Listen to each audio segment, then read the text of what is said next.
Kisah ini terjadi 10 tahun yang lalu. Arif adalah pemuda dari kota. Pemuda ini berusia 25 tahun.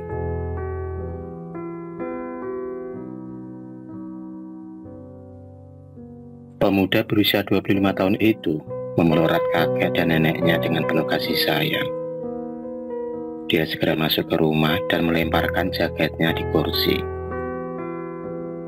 Ia pun merebahkan badannya di sebuah kursi panjang yang ada di ruang tamu. Tampaknya perjalanan dari Jogja sangat begitu melelahkan. Tapi, dia dikagetkan dengan suara Mbah Surati.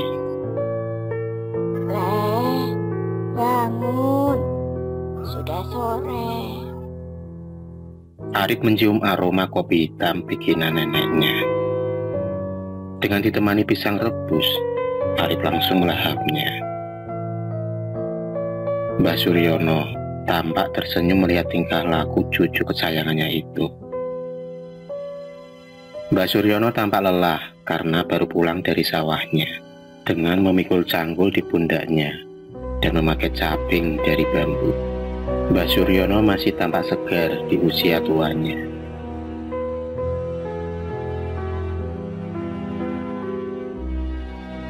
Arif merupakan cucu Mbah Suryati dan Mbah Suryono.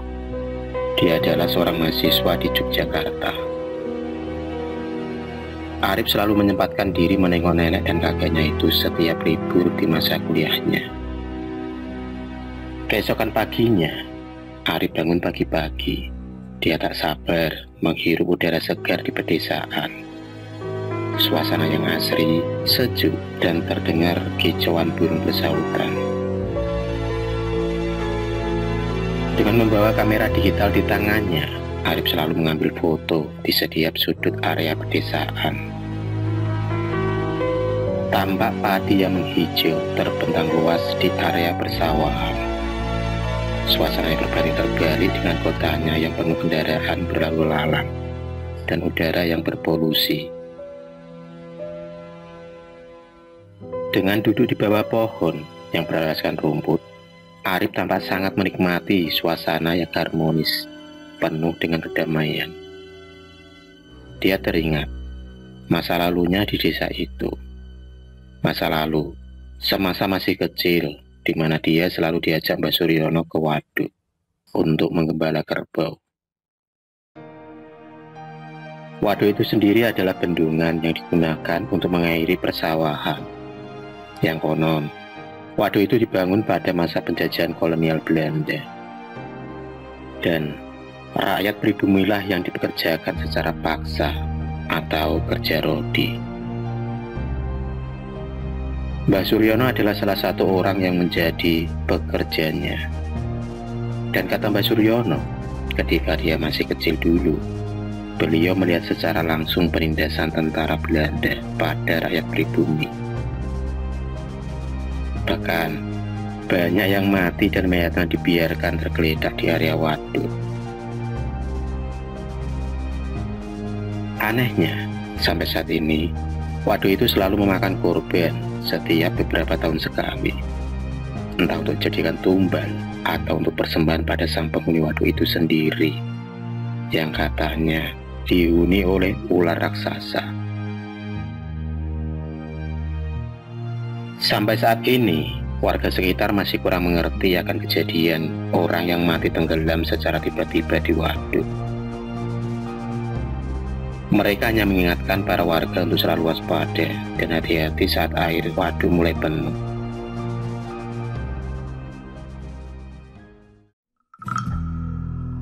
Sore itu, Arif mengajak kakeknya untuk pergi ke waduk, sekedar menghilangkan rasa rindu pada masa kecilnya.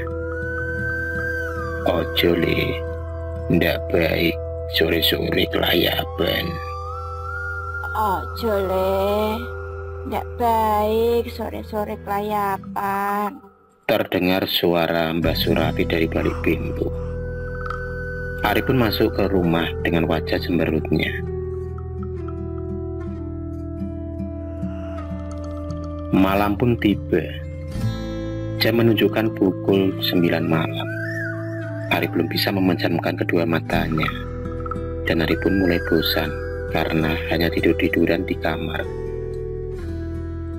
Dia memutuskan untuk keluar dan menikmati udara di malam hari. Arif yang mendapati kakek dan neneknya tidur terlelap memutuskan untuk keluar rumah sendirian. Tapi malam ini beda dengan malam-malam tahun yang lalu saat terakhir dia berkunjung di desa ini. Suasana yang sangat sepi mencekam dan dingin, serta hanya suara jangkrik yang bersautan menambah keheningan malam itu. Tak ada satu orang pun tampak keluar malam. Bahkan di jam yang tak terlalu malam itu, tak ada satupun rumah yang pintunya masih terbuka. Dengan ditemani lampu senter dan tentu saja kamera digital yang selalu dikalungkan di lehernya. Fotografer adalah salah satu hobi Arif. Dia tak mau ketinggalan di setiap momen indah di desa kakeknya itu. Arif berjalan menyusuri jalan desa. Tiba-tiba dia dikagetkan dengan seekor kucing warna hitam yang memotong jalannya. Matanya tampak melotot dan menyeramkan. Dilanjutkanlah perjalanannya menuju jalan perbatasan desa. Arif masih asik dengan kameranya dan melakukan sesi foto di setiap apa yang dijumpainya. Tiba-tiba bulu kudunya merinding. Dia tak tahu kalau dia sudah dibuntuti sosok pocong yang ada di belakangnya. Tapi Arif masih tak peduli karena Arif belum melihat sosok itu. Lalu ia dikagetkan dengan sosok tinggi besar yang ada di atas pohon beringin dengan mata merahnya.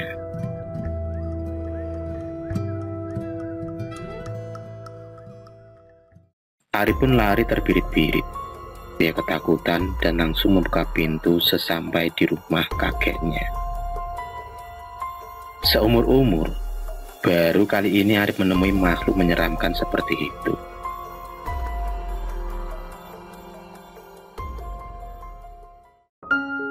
Keesokan paginya, Mbak Surati membangunkan Arif yang masih tampak tidur pulas.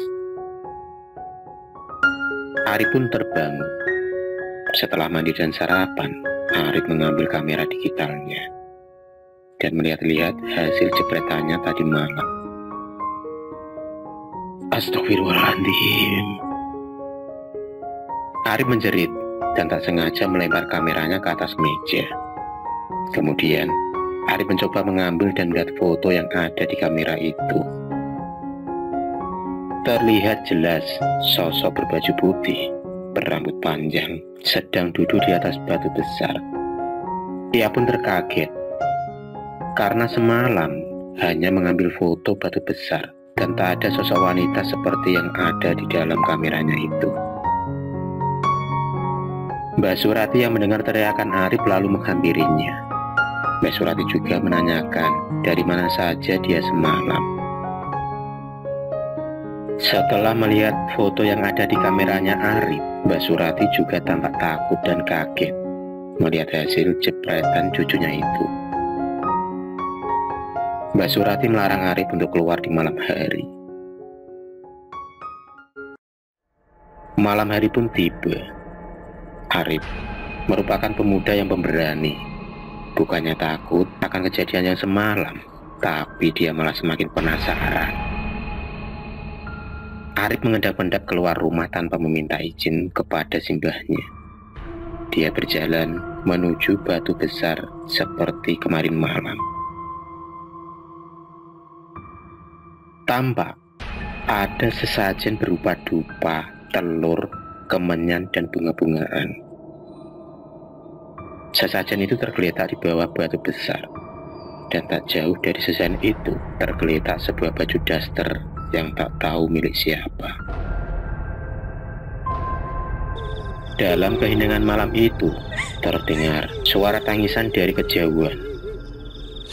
Arif pun akhirnya menyerah dalam ketakutannya. Dia memilih lari dan pulang. Sesampai di rumah, dia mendapati kakek dan neneknya menunggu kepulangannya. "Dari mana saja, Tole?"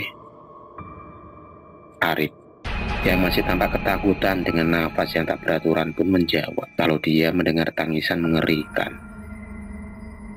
Dengan ditemani segelas kopi hitam, Mbak Suryono pun mengawali ceritanya, yang katanya dulu ada seorang laki-laki dari desanya.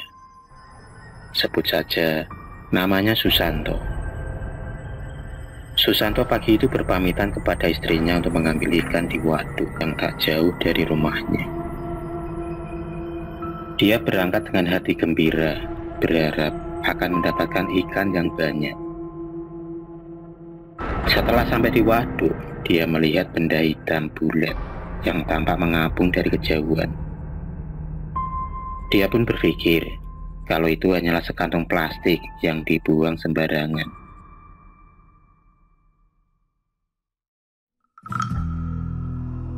Dia pun semakin mendekat, dan setelah dekat tampak rambut panjang yang mengapung. Susanto semakin penasaran dan mencari sebatang ranting untuk mencoba mengambil gumpalan hitam itu. Setelah dibalik, gumpalan itu ternyata kepala manusia dengan lidah yang menjulur. Wajahnya sudah pucat pasi. Sontak saja Susanto berteriak minta tolong. Tak selang berapa lama kemudian, para warga dan tim SAR pun datang. Tim SAR dan polisi memeriksa tubuh mayat itu. Dan tiba-tiba ada salah satu warga yang menemukan tas di semak-semak belukar, tak jauh dari penemuan mayat wanita itu. Setelah dibuka, tas itu berisikan baju-baju miliknya dan terdapat sepucuk kertas yang bertuliskan, "Tak kuat lagi aku menjalani hidup ini." Kesimpulannya, mayat itu mati karena bunuh diri. Dan akhirnya, polisi menandatangani alamat yang tertera dalam KTP yang mereka temukan.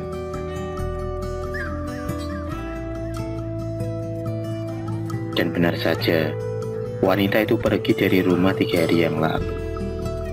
Kata ayahnya, wanita itu frustasi karena suaminya telah menikah lagi ketika dia bekerja di Arab Saudi sebagai TKW. Ditambah lagi, hutang-hutang yang menumpuk karena ulah suaminya yang suka main perempuan. Setelah kejadian itu, banyak kejadian-kejadian aneh yang dialami oleh warga.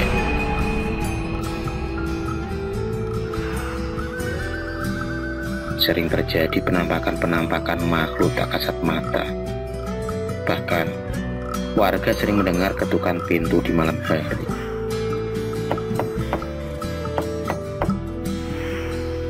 Mbak Suryono sendiri pernah melihat sosok wanita terbang dengan suara cengkikannya saat dia pergi ke rumah salah satu temannya. Dan yang terakhir, dia melihat sosok wanita itu sering menangis duduk di batu besar yang ada di dekat waduk itu. Dan sampai sekarang, banyak warga yang tak berani keluar rumah dan meletakkan sesajen di bawah batu besar itu.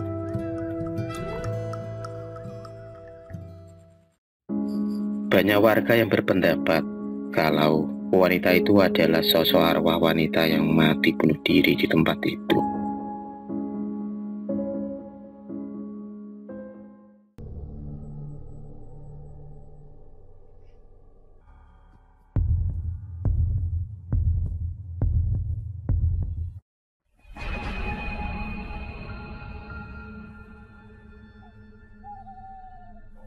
Terima kasih sudah menonton video cerita bergambar ini.